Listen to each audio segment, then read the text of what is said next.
نہیں ہے مجمع؟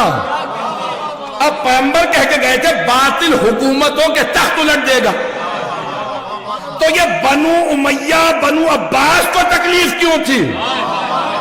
انہیں اندر سے پتا تھا ہم ہی تو ہیں، پتہ نہیں لوگ ہیں یا نہیں، انہیں سب کو پتا تھا یہ اشارے کنائے سارے ہمارے ہی لیے ہیں، یہ ساری آیات حدیث ہمارے ہی لیے ہیں، پتہ نہیں لوگ ہیں یا نہیں۔ دنیا پہچانے نہ پہچانے وہ خود اپنی شکلیں پہچانتے تھے، پتہ نہیں لوگ ہیں یا نہیں۔ پریشان تو نہیں کر رہا ہوں؟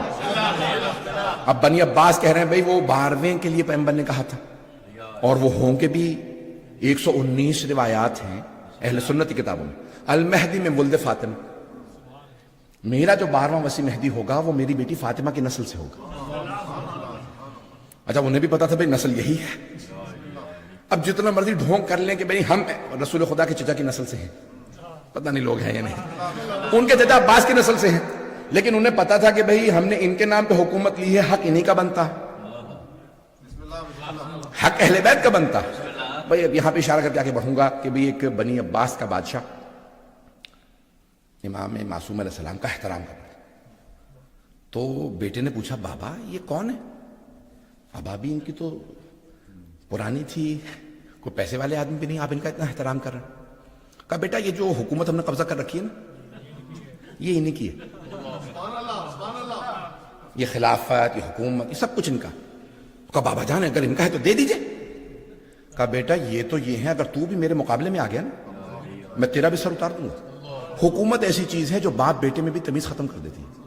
مولا علی علیہ السلام نے فرمایا الملک عقیم، حکومت بانجھ ہوتی ہے، کسی کے لیے بچہ نہیں جنتی، کسی رشتے کو نہیں پہچانتی، پتہ نہیں لوگ ہیں یا نہیں، بہت پریشان ہو گئے۔ حکومتیں بانجھ ہوتی ہیں، مولا کا یہ سونے کے پانی سے جملہ لکھ کے لگا دو، سارے حکمرانوں کو بتا دو الملک عقیم، حکومت بانجھ ہے۔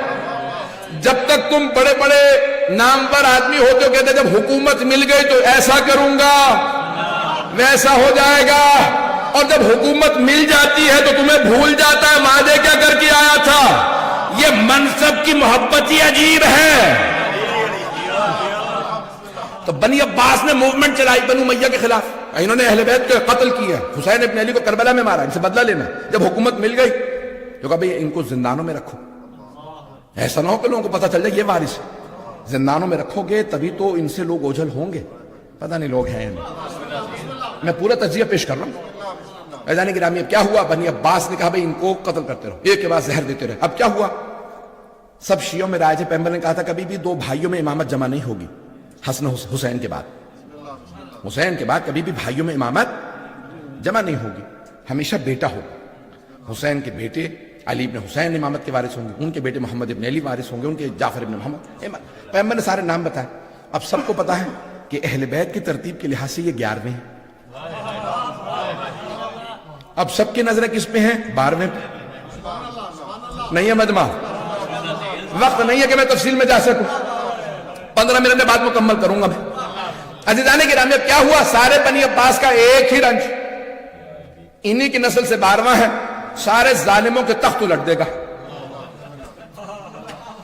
مانتے نہیں تھے لیکن مانتے تھے، نہیں ہے لوگ، نہیں ہے مجمع، مانتے نہیں، مانتے ہوتے تو پھر امامت دے دیتے، امامت کو مانتے نہیں تھے لیکن مانتے تھے، جو اللہ نے کہا ہے وہی سچ ہے، پتہ نہیں مجمع ہے یا نہیں۔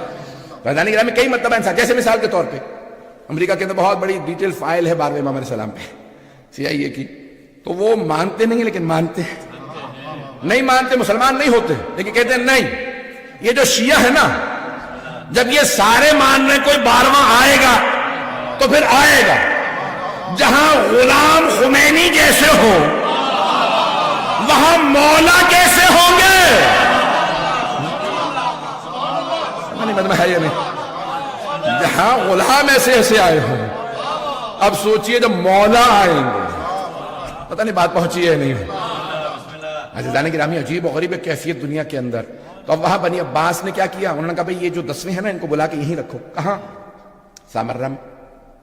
وہ جیسے بچہ ہوگا ہم فوراً زہر دے کے مار دیں گے، ہم فوراً قتل کروا دیں گے، بچے کو مارنا پڑے تلواریں تیار ہیں، زہر تیار ہیں، ایک سے ایک زہر ایک سے ایک تلوار۔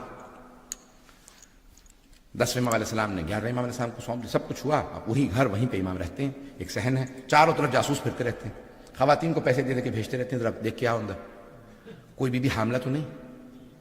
حضرت ابراہیم علیہ السلام کی والدہ جب ان سے امید سے تھیں تو حمل چھپا ہوا تھا، قرآن میں روایات میں ہے، حضرت موسیٰ علیہ السلام کا حمل چھپا تھا۔ عزیزان گرامی توجہ، اب یہاں ایک رات، یہ گزشتہ رات جو تھی، امام حسن علیہ السلام نے فرمایا حضرت حکیمہ خاتون سے، پھپھی اماں آج رات گھر رک جائیے، اپنے گھر نہ جائیں، ہماری رک جائیے۔ کہا بیٹا جیسا آپ کا حکم، میں پھپھی ہوں لیکن جانتی ہوں آپ امام وقت ہیں، رک جاؤں کوئی خاص کام یا اعمال کے لیے روک رہے ہیں؟ کہا پھپھی اماں آج 12ویں کی آمد ہے، توجہ 12ویں کی آمد ہے۔ تو اب حضرت حکیمہ خاتون حضرت امام علیہ نقی علیہ السلام کی بہن ہے، امام کی پھپھی، امام کی بہن، امام کی بیٹی، امام کی پوتی، لیکن تعجب سے پوچھ رہی ہیں بیٹا کون سی زوجہ کے یہاں؟ آثار تو کسی کے یہاں نہیں ہے، نہیں مطلب ہے یا نہیں؟ تو 11ویں امام نے فرمایا پھپھی اماں نرجس خاتون کے حجرے میں چلی جائیے۔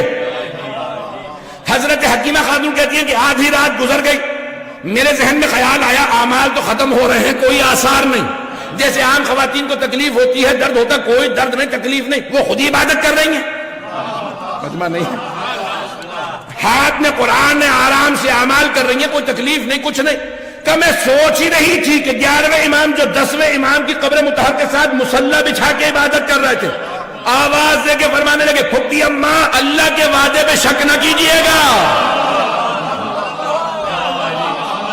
آج رات وعدہ پورا ہوگا۔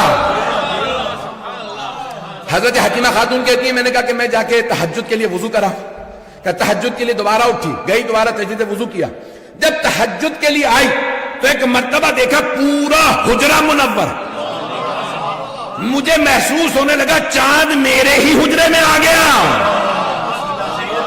اچانک میں نے دیکھا روئے زمین پہ ایک بچہ سر پہ سجود ہے اور کہہ رہا جاء الحق، حق آ گیا۔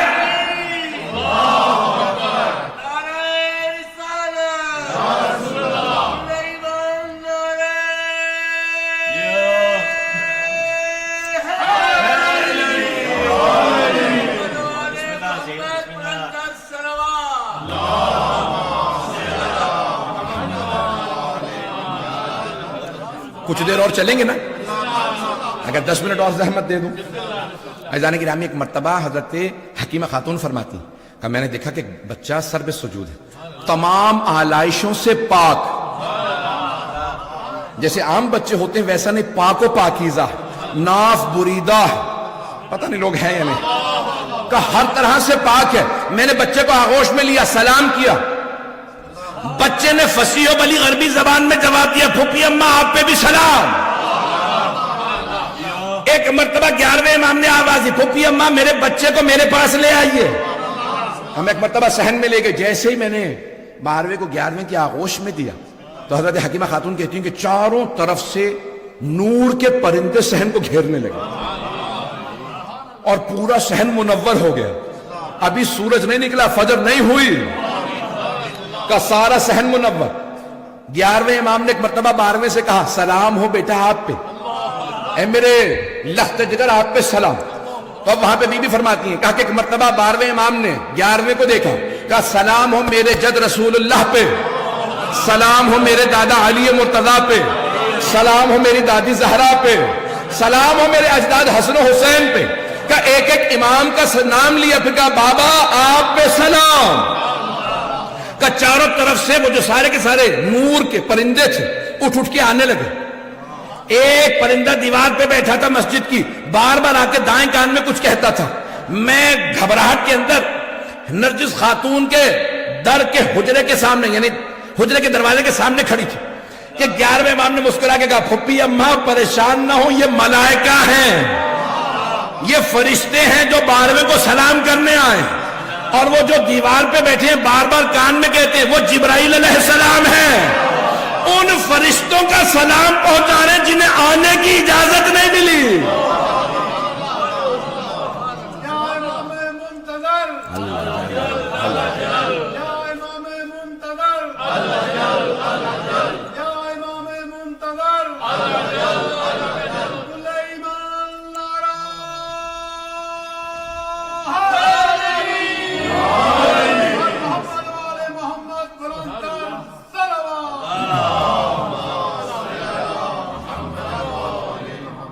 توجہ ہے دانی، زیادہ زحمت نہیں دوں گا عزیزان گرامی، وقت نہیں ہے، نہیں تو میں تو یہ موضوع گھنٹوں پڑھ سکتا ہوں۔ عزیزان گرامی، ایک مرتبہ حضرت حکیمہ خاتون فرماتی ہیں کہ 11ویں امام نے آواز کہا پھوپھی اماں میرے بچے کو اس کی ماں کو دے دیجیے تاکہ ماں کے کلیجے کو بھی ٹھنڈک مل جائے۔ عزیزان گرامی، اب یہ کم سنی ہے، بچپنا ہے، وقت نہیں رہا، میں اب نئی واقعات پیش کر سکتا، تو بس ایک جو میں نے جس لیے پوری تمہید باندھی تھی، اگر ذہن میں حضرت ابراہیم و حضرت موسیٰ کا پورا ہو۔ عزیزان گرامی، اب کیا ہوا، بنی عباس نے جاسوس بٹھا رکھے، امام بھی گھر میں اہتمام کیے ہیں، اللہ کا بھی انتظام ہے، وہی فرعون کا محل تھا، حضرت موسیٰ تھے، وہ دیکھتا بھی تھا پہچانتا نہیں تھا کہ بھئی یہی وہ ہے جس نے میرا تخت الٹنا ہے۔ حضرت موسیٰ علیہ السلام کو پتہ بھی تھا۔ عزیزان گرامی، اب یہاں پہ اللہ نے انتظام کیا۔ 11ویں امام کے دو کام تھے، ایک تو 12ویں امام کا تعارف، کہ خاص خاص شیعوں کو بتا بھی دیں کہ یہ رہے 12ویں، اور ان کی حفاظت، دشمنوں کو پتہ بھی نہ چلے۔ بڑا مشکل کام ہے نا، تعارف کروانا بھی ہے اور بچانا بھی نہیں ہے مجمع۔ پیغمبر اسلام کا یہ کام نہیں تھا، پیغمبر نے تو ہاتھوں پہ بلند کر کے دکھانا تھا، بڑا آسان کام۔ اب 11ویں امام کا کیا کام ہے، بھئی شیعوں میں بتا بھی دیں اور منکروں سے بچائیں بھی، یہی کام تھا۔ تو اب آپ نے کیا کیا، کہا بھئی آپ گھر سے باہر نہیں جا سکتے، جیسا بابا جان جانتا ہوں، وہ بھی امام ہے، حجت خدا، انتظام ہے۔ اب وہاں پہ پتہ کہاں چلا، بھائیوں کا سارا ہم سے نزاع، اختلاف کس بات پہ، بھائیوں سے تو سمجھتے نا، بھائیوں کا پورا ہم سے اختلاف اس بات پہ ہے کہ وہ کہتے ہیں کہ 12ویں امام تمہارے نہیں ہیں۔ کیوں نہیں ہیں؟ کہتے بھئی 400 لوگ تلاش کرنے گئے انہیں، عباسی خلیفہ کے کہنے پہ۔ کون سے 400 لوگ؟ سپاہی، فوجی، عام آدمی بھی نہیں۔ 400 لوگ تلاش کرنے گئے، انہیں نہیں ملے، اس کا مطلب ہے نہیں ہے، یہ ان کے پورا کا پورا زور اسی بات پہ ہے۔ 400 لوگ تلاش کر رہے ہیں، ایک نہ آدھا، تو 400 لوگوں کو نہیں ملے، اس کا مطلب ہے نہیں ہے۔ تو اب میں انہی کی بات سے جواب دینا چاہ رہا ہوں، وقت نہیں ہے۔ تو وہ کہتے ہیں بھی تلاش کرنے گئے، 400 لوگ تلاش کرنے پہ نہیں ملے، 300 400 500 جتنے مرضی کر لیجیے، 3 4 5 ہزار کر لیں، لوگ گئے تلاش کرنے، انہیں نہیں ملی۔ تو میں کہتا ہوں کہ یہ اتنے لوگوں کو تلاش کرنے کے لیے جانا بتا رہا ہے، کوئی ہے، پتہ نہیں لوگ ہیں یا نہیں۔ بھئی تلاش کرنے گئے کیوں تھے؟ وہ کہتے ہیں بھئی 8 ربیع الاول 260 ہجری 11ویں امام علیہ السلام کا جنازہ تھا، جنازہ پڑھانے کے لیے بھائی کھڑے ہوئے، اور ایک مرتبہ عباسی بادشاہ نے پوچھا بھئی جنازہ کس نے پڑھایا؟ کہا ایک بچے نے۔ کہا بچے نے؟ کون تھا بچہ؟ کہا بھئی ان کے گھر سے آیا، 11ویں امام کے گھر سے باہر ایک بچہ آیا 5-6 برس کا، اس نے آ کے ایک مرتبہ اپنے چچا کی ابا کو پکڑا، کہا انا حق بے ان اصلی بہذا، چچا جان میرا حق زیادہ بنتا ہے کہ میں جنازہ پڑھا، اور پیچھے ہٹا دیا۔ کہا بچے کا نام کیا تھا؟ کہا پتہ نہیں۔ بھئی چہرہ کیسا تھا؟ کہا 14ویں کے چاند جیسا تھا۔ جنازہ جب پڑھا رہا تھا بچہ تو جنازہ آتا تھا، کہاں فصیح و بلیغ عربی زبان کے اندر بہترین طریقے سے جنازہ پڑھایا۔ اب پھر بچہ گیا کہاں؟ کہ گھر میں واپس چلا گیا۔ کہا ایسا نہ ہو کہ یہ وہ 12واں یہی ہو، پتہ نہیں لوگ ہیں یا نہیں۔ انہوں نے کہا چاروں طرف سے امام کے گھر کو گھیر لو، 400 افراد گھر کے اندر آئے، لوگوں نے کہا مزاحمت کی، کہ نہیں ہم اندر جا کے تلاش کریں گے۔ تلاش کیا، اب وہ کہتے ہیں نہیں ملے، گئے اندر ہی تھے، ملے نہیں۔ یہیں سے غیبت صغرا شروع ہوئی ہے۔ وہ کہتے ہیں 400 لوگوں نے تلاش کیا، نہیں ملے، نہیں ہے، ہم کہتے ہیں 400 لوگوں کو تلاش کرنا بتا رہا ہے، نہیں ہے مجمع، نہیں ہے۔ چلے میں دوسری دلیل بھی دے دیتا ہوں، دوسری دلیل سن لیجئے عزیزان گرامی۔ فلسفے کا قانون ہے کہ نہ ملنا نہ ہونے کی دلیل نہیں ہے، نہ ملنے کی دلیل ہے۔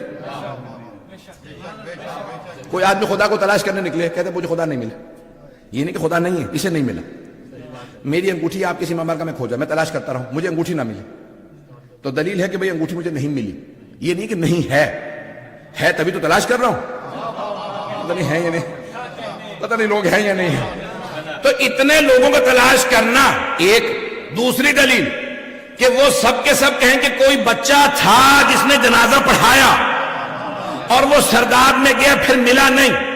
تیسری دلیل یہ قرآن کی آیت ہے، تنزل الملائکۃ والروح فیہا بإذن ربہم من کل امر، ملائکہ روح نازل ہوتے ہیں۔ انگریزی والے بچے بیٹھے ہیں یہاں پہ، اس لیے پیش کر دوں، پریزنٹ کنٹینیوس ہے، پاسٹ ٹینس نہیں ہے، ایک دفعہ نازل ہوئے تھے نہیں ہے، جب بھی شب قدر آتی ہے نازل ہوتے ہیں۔ تو مانو نہ کوئی نبی جیسا ہے، ان کے زمانے پہ ان پہ ہر امر کو لے کے ملائکہ اور روح نازل ہوتے تھے۔ یا رسول اللہ امر لائے ہیں، رزق امر ہے، موت و حیات امر ہے، وقت تمام ہو چکا ہے، مغرب کا وقت 5 سے 6 منٹ باقی ہیں۔ عزیزان گرامی، اب یہ ہر امر کو لے کے نہ، وَيَسْأَلُونَكَ عَنِ الرُّوحِ قُلِ الرُّوحُ مِنْ أَمْرِ رَبِّي، وہ آپ سے روح کے متعلق سوال کرتے ہیں، کہہ دیجئے روح میرے رب کا ایک امر ہے، روح امر ہے، کس کی روح آئے گی کس کی جائے گی، کون پیدا ہوگا کون دنیا سے جائے گا، سارے آتی ہیں، کس پہ امر آتے ہیں، کوئی اولی الامر ہے، اولی الامر پہ سارے امر آتے ہیں۔ تو پتہ نہیں لوگ ہیں یا نہیں، پیغمبر کے بعد جناب امیر پہ، ان کے بعد امام حسن پہ، آج کے زمانے میں 12ویں امام پہ، تو آج کوئی ہے۔ عزیزان گرامی، پھر وہ کہتے ہیں کہ ہمیں ایک شبہ سی چیز نظر آئی جو سرداب میں جا رہی، ہم سرداب میں گئے، پھر اس کے بعد سے بچہ نہیں ملا۔ بھئی آپ نے پھر دوبارہ کہا کہ کوئی چیز نظر سی آ رہی تھی، وہ کہتے ہیں نہیں یہ کیسے ہو سکتا کہ آنکھوں سے اوجھل ہو جائے، انویزیبل ہو جائے۔ شیخ صدوق کا نظریہ کہ امام کی غیبت یعنی انویزیبل، شیخ مفید کہتے ہیں نہیں، انویزیبل نہیں ہے، جسے چاہے نظر آئے۔ موجودہ تمام علماء کہتے ہیں جسے چاہے نظر آئے، جسے چاہے نظر نہ آئے۔ سیرہ حلبیہ ہماری نہیں ہے، یہ سرور کائنات کی سیرت ہماری اوروں نے لکھی ہے۔ کہ ایک مرتبہ سرور کائنات مکے میں بیٹھے ہیں مسجد الحرام میں، سامنے ام جمیل ابو لہب کی بیوی، معاویہ کی پھپھی، کتنے رشتے بتاؤں، ابو سفیان کی بہن، سارے رشتے اسی قسم کے تھے۔ گالیاں بکتی ہوئی آئی کہ کہاں ہے محمد، اور میں کوڑا پھینکوں گی، اوجھڑی لے کے آئی ہوں۔ تو جب وہ آ رہی تھی نا تو رسول اکرم نے صحابہ سے کہا، وہ جس افراد بیٹھے تھے، یہ آ رہی ہے مجھے دیکھے گی نہیں، جیسے آپ پریشان ہو گئے نا، وہ تینوں صحابہ پریشان ہو گئے، آئے گی دیکھے گی نہیں، آپ سامنے تو بیٹھے ہیں دیکھے گی کیسے نہیں۔ پیغمبر صاحب نے کہا بس مسکرا رہے ہیں، دیکھو بھی آتی آئی، اور آنے کے بعد صحابہ سے مخاطب ہوئی، کہاں ہے؟ اب کچھ نہ بھی چاہتے ہوئے بار بار پیغمبر کو دیکھ رہے، بیٹھے تو ہیں، کہہ نہیں رہے، میں سامنے بیٹھے ہیں۔ اب کہا بھائی کہاں ہے؟ میں ہمیشہ کوڑا پھینکتی ہوں، میں کوڑا لے کے، کہا نہیں، چلی گئی۔ کہا یا رسول اللہ یہ کیا معاملہ ہے، آپ موجود ہیں تو کیوں نظر نہیں آئے؟ کہا اب اگر دوبارہ واپس آ جائے تو دیکھ لے گی، نہیں ہے مجمع، اب اگر دوبارہ آ جائے نا تو دیکھ لے گی۔ یا رسول اللہ یہ کیسا معاملہ ہے؟ کہ میں جسے چاہوں نظر آؤں، جسے چاہوں نظر نہ آؤں۔ شب ہجرت 40 افراد ابو سفیان کے بھیجے ہوئے، پیغمبر کے گھر کے چاروں طرف قتل کی تیاریاں، پیغمبر نکل گئے، کسی کو نظر نہیں آئے۔ کتنی دلیل ہے تم؟ تو جسے چاہے نظر آئے، جسے چاہے نظر نہ آئے۔ ایک اور بات وہ کہتے ہیں بھئی امام تمہارے ہدایت کیسے کر لیتے ہیں؟ بھئی یہ جو آپ نے پچھلے مہینے گناہ کیا تھا اب ان سے کہی، پچھلے مہینے آپ نے گناہ کیا تھا تو کیسے گناہ کر لیا؟ وہ شیطان مردود نے بہکا دیا۔ ملے آپ شیطان سے؟ دیکھا نہیں ہے، وہ دل میں یوسوس فی صدور الناس، دل میں وسوسہ ڈال دیتا ہے۔ اچھا شیطان دل میں وسوسہ ڈال سکتا؟ وہ جو نمائندہ پروردگار ہے، رحمان کا حجت ہے، اللہ کا بھیجا ہوا ولی ہے، کیسے ہدایت نہیں دے سکتا؟ وقت تمام ہو گیا، نہیں تو میں اس کو پھیلا لیتا موضوع پہ۔ عزیزان گرامی، آج آخری دلیل دے رہا ہوں جو میرے دل کی ہے۔ میں آج یعنی 10 سے زیادہ آیات ذہن میں لے کے آیا تھا، صرف 4-5 پیش کر پایا ہوں، انشاءاللہ زندگی رہی تو کبھی اور. تو ایک دلیل اپنے دل سے پیش کر رہا ہوں، البتہ حدیث پہ مبنی ہے. کہتے ہیں بھی آپ کو کیسے پتا چلا کہ وہ سلامت ہیں؟ 1000 سال سے تو کوئی زندہ نہیں رہتا. آپ کو کیسے پتا چلا وہ زندہ ہیں؟ تو ہم کہتے ہیں یہ سورج سلامت ہے نا، یہ چاند ابھی پھٹا نہیں ہے، یہ ستارے ابھی بکھرے نہیں ہیں، یہ زمین اپنے بسنے والوں کو نگل نہیں رہی. یہ سب دلیلیں ہیں کہ بارواں سلامت ہے، کیونکہ پیغمبر فرما گئے لولا الحجہ لساقت الارض باہلہا، اگر روئے زمین پہ حجت خدا نہ ہوتے تو زمین سارے بسنے والوں کو نگل لیتی. یہ نگل نہیں رہی تو کوئی بارواں ہے. یہ ساری چیزیں سلامت ہیں، اس کا مطلب ہے حجت خدا ہے.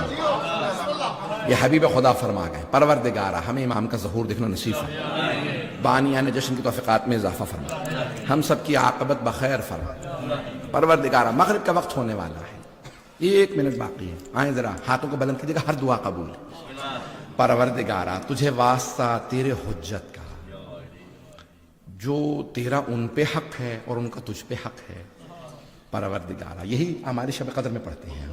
پروردگارہ بحق کا علیہم و بحق ہی علیہ، ان کا پروردگارہ تیرے پہ، تیرا ان پہ. پروردگارہ اس حق کا واسطہ کسی کی دعا کو رد نہ فرما، سب کی دعائیں مستجاب فرما. بے